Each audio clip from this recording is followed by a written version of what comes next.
So I'm sure you have some questions. Yep, we have time for questions, absolutely. Yes, sir. Yes, thank you for your talk. You make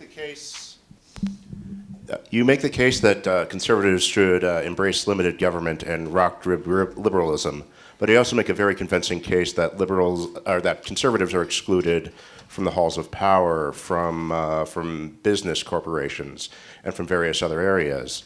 In such a situation, doesn't the exhortation to rock liberalism and limited government seem irrelevant if you do not have the political and cultural power possible to make your case and implement your case and your plan? That's a really good point. I think there's two ways to look at rock liberalism. One, as a kind of legal project, right? You want the courts to sort of support this, but also as a cultural project.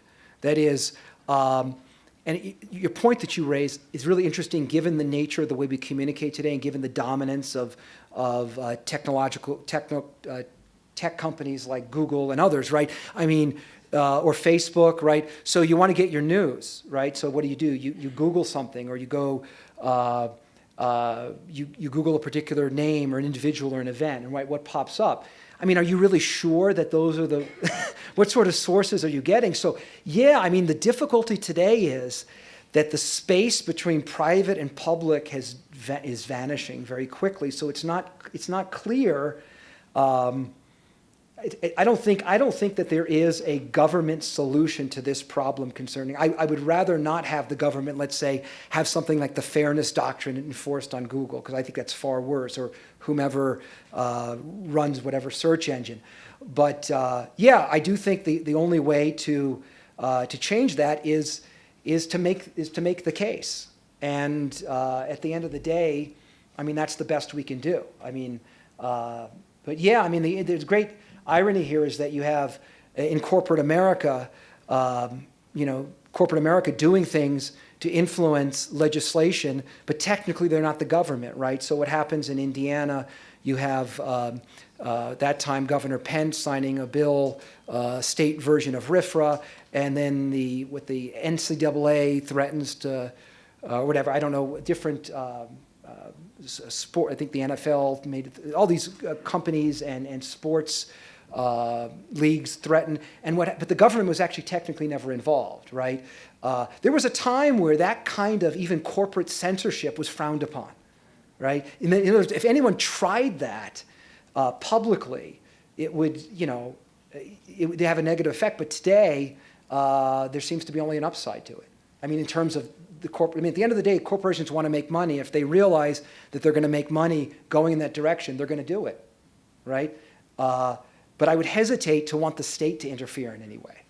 So, but I do think, one third thing about that, I do think, though, public universities and colleges are a different thing altogether. I mean, there you have, those are state institutions, and I think they have an obligation to uphold a very high level of freedom of expression. When you speak of growing and sustaining those subsidiary institutions from which conservative ideas come, are you thinking in economic, financial terms? Are you thinking strictly political, or are economic considerations? Are you thinking about growing, say, small business and those? Absolutely, yeah. Not just social or civic or nonprofit institutions. I had that in mind when I was writing that, but I also, that was the primary focus of when I was writing it. But yeah, it also includes. Look, I think that conservatives obviously should, prosper and donate their money to institutions that, in fact, advance conservative ideas. I mean, at the end of the day, if you think about the great think tank movements of the 70s and 80s, think of Heritage Foundation, American Enterprise Institute, those only arise because very wealthy conservatives donated money. So yeah, that's part of it as well. Yes.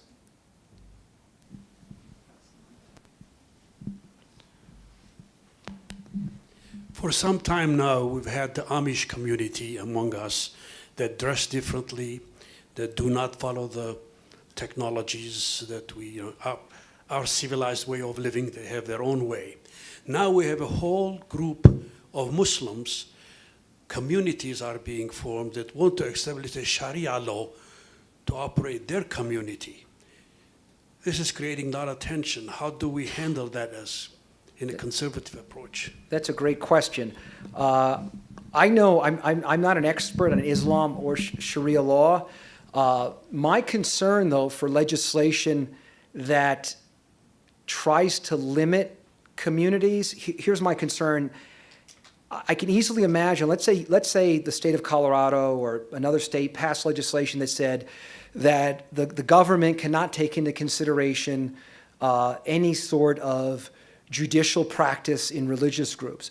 The problem with that is that then I can easily see that kind of legislation being used by secularists to sort of interfere with cases of canon law within Catholicism, or even, let's say, certain evangelical groups that stick to, let's say, certain biblical law. So I'm a little nervous about that kind of legislation simply because I think I can see how it can be employed in ways in the future that may not be, I think, may be used against. So I mean, I also have a very strong religious liberty aspect to my overall political philosophy, and I'd rather err on the side of giving people liberty to form their own communities, even if there's a slight risk that bad things could happen, just because I don't trust the government to pull it off, right? So I'm kind of, I mean, this is, I know everyone's probably going to agree with me on this, but that's the kind of thinking that I have on that matter. So, it's interesting, you raised the question of the Amish. In a famous early 1970s case called Yoder versus Wisconsin, the Supreme Court let the Amish be excused from ordinary school compulsory laws because they have, in their tradition, after the 8th grade, children are sort of become apprentices, but not like the current guy that's running for office apprentice. I didn't mean to even make that joke. It just came. So it's interesting, the reasoning of the court in that case. The court winds up saying that we're going to carve out we're going to force Wisconsin to carve out this exemption because the Amish have this long and noble tradition of creating good citizens. It's unimaginable today that a court would actually make an assessment of the quality of that religious practice. But in my mind, the court actually did the right thing, because what it didn't say, as a matter of principle, we're going to allow anybody to get out of 8th grade if they have any reason, and we'll count it religious. What they said was, yeah, we'll count your religion or your reason as religious, but you have to show that it's contributing to the common good. I mean, it's a really interesting kind of argument. Again, something you won't hear today. In the Hobby Lobby case, Justice Alito, for example, continually refers to the beliefs of the Green family as deeply held, sincere religious beliefs, which are true enough, but the arguments that the Green family gave weren't merely theological arguments. They weren't just appeals to Scripture. They were philosophical and scientific arguments as to why they believed the embryo was a full-fledged member of the human community and why they didn't want to distribute drugs that killed those embryos to their employees. I mean, that seems to me, even when a justice who I generally like kind of diminishes the quality of a religious belief, it bugs me. So, there's the mic guy right there. Okay. An observation followed by a question. So the observation is, if there's a future for conservatism, it's as a majority coalition, that it doesn't exist if it's a minority.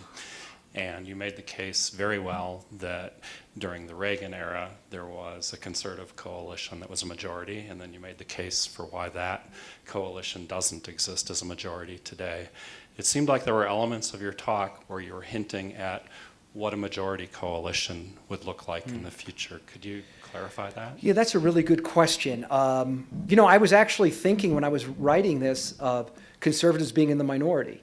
And I was thinking that we should shore up our own institutions first. That was, so when I think of, obviously I had in mind mostly religious conservatives. And I think in the United States today, the vast majority of conservatives are some sort of devout religious believer. They have institutions such as Colorado Christian University, denominations, churches, synagogues, and so forth. And I was thinking primarily about that. But in terms of building coalitions, I can easily envision, for example, a coalition with libertarians, especially on the whole government get out of the way thinking. So, for instance, this year, this is a very weird political year. This is the one year that I would have entertained supporting the libertarian ticket. Unfortunately, there's no libertarian running on the libertarian ticket. I mean, in terms of the libertarians that I knew and grew up with, one of my friends at my first job, I taught at University of Nevada, Las Vegas, UNLV. And one of my friends was in the economics department named Murray Rothbard. And he was an anarcho-capitalist. I mean, he was like, I felt like a socialist next to him. He was really, really, a free market guy. And I remember Murray and I talking about this stuff, and he said, and he would talk, he had this high-pitched New York accent. I'm not going to try to imitate it here, but he said, I don't mind I don't mind if you Christians like moved to some place like Barstow, California, and had your own little schools and stuff, as long as we could leave.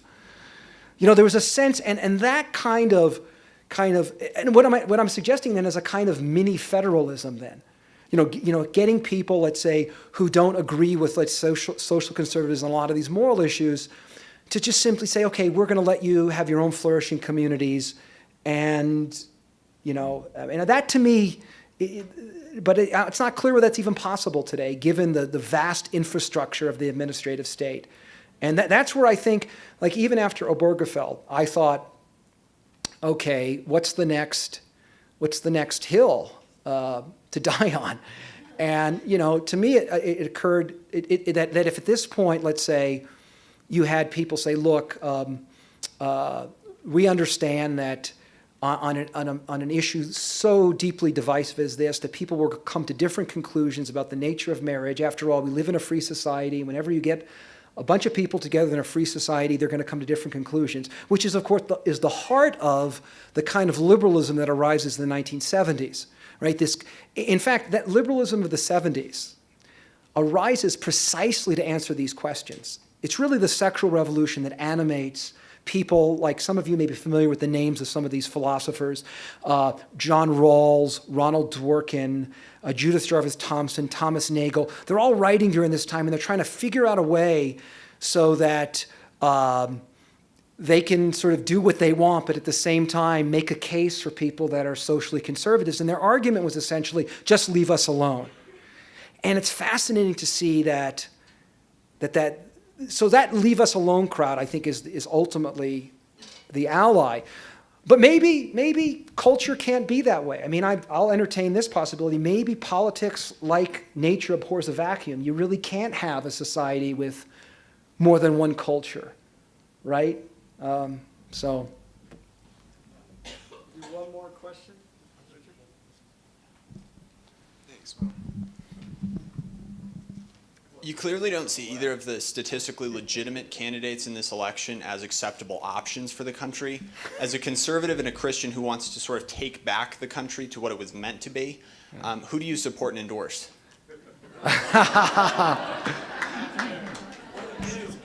This isn't a courtroom, but I think I should plead the fifth, right? No, when you say take back the country, I wouldn't even use that language. I think, nostalgia can be dangerous.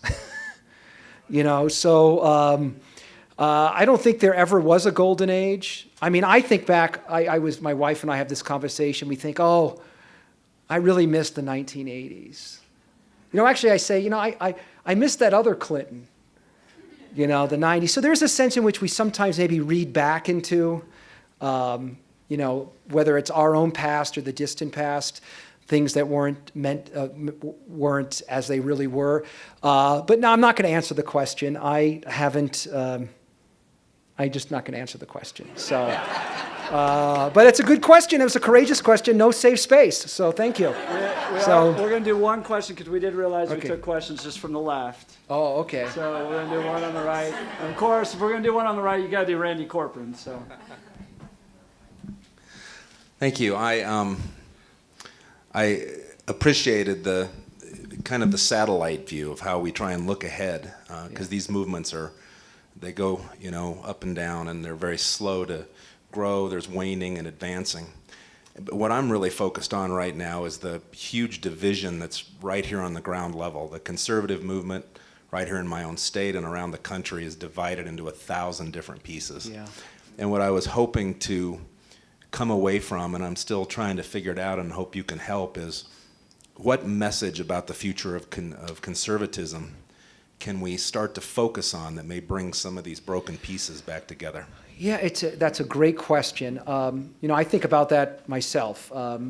And conservatives have always fought with each other. I was a delegate at the Republican convention in 1992 in Houston.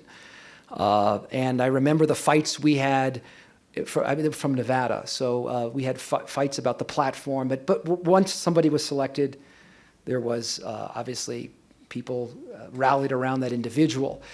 I think today things have changed in several different regards. One is that I don't know whether I think people are impatient in the sense that they want everything at once, and so there's almost like a kind of purity within at least the Republican Party. I've given, and there's also, I think, a lack of rhetorical artfulness that I think is so important. So 4 years ago, I was watching the debate, the primary debate, and I remember my governor, Rick Perry, was being critiqued rather strongly by Michelle Bachmann because he had signed legislation concerning that required, I think, underage girls to receive some kind of drug to prevent. It had to do with HPV.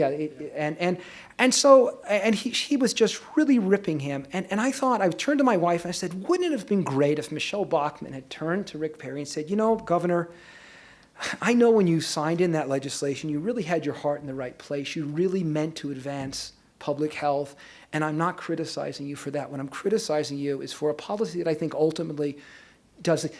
Can you imagine how different those sorts of debates would be? So instead of, I understand that people want to win, but at the end of the day, if you think about what happened this year, you had 17, right? And you knew at the end of November, maybe beginning of January, you knew that unless most of them left, there was one guy that was going to win. And yet none of them thought their party or their country worth falling on their sword for. And I just think that's astonishing to me. Now, of course, I've never been in that position. Here I'm a pointy-headed professor who, and I know it's different in politics. And of course, all of them are surrounded by consultants who say, no, you can't pull out, you'll win. This is what the data says. I understand that. But for somebody looking from the outside in, it sure looked like what happened was going to happen. And it seems to me that we have to learn how to disagree agreeably and understand that, look, I'm pro-life, I'm pro-traditional marriage, I hold these views, but if somebody on the ticket that said that, let's say, maybe held views slightly differently, but then said, I'm going to make sure that your institutions are going to be protected. I'm not going to let the left go after you. I'd be willing to maybe consider that person, even though because I realize maybe this is the best I can get given what I have right now, and I know that I'd have an ear with that person. So, yeah, it's tough, and it's and the thing about if you go back in American history, there's been vicious fights in the past, so it isn't like we're unique. But your question is certainly well placed, and I thank you for it. great. Thank you. Well, thank you. Thank Dr. Beckwith. Thank you. Thank you very much, guys. Thank you for just a second. Friends, I studied philosophy, I had a degree in philosophy. That was like having a steak dinner. I'm going to have to digest that for a little while. Absolutely wonderful. I'd love a copy of that. See if we can put it in our Centennial Review, which is our monthly speech digest. which I think would be great for people to be able to take away in the future. We're going to leave you with this fabulous 1776 tie here. These have been worn during presidential primary debates. Ben Carson wore his red 1776 Centennial Institute tie debate. And probably my favorite moment ever was when Ken Buck wore his blue 1776 tie when he was grilling the commissioner from the IRS. I sat there watching it live on TV, just being like, yeah, we made it. Well, So you very this much. was wonderful. Thank you very very much, Dr. Beckwith. Thank you. Thank you.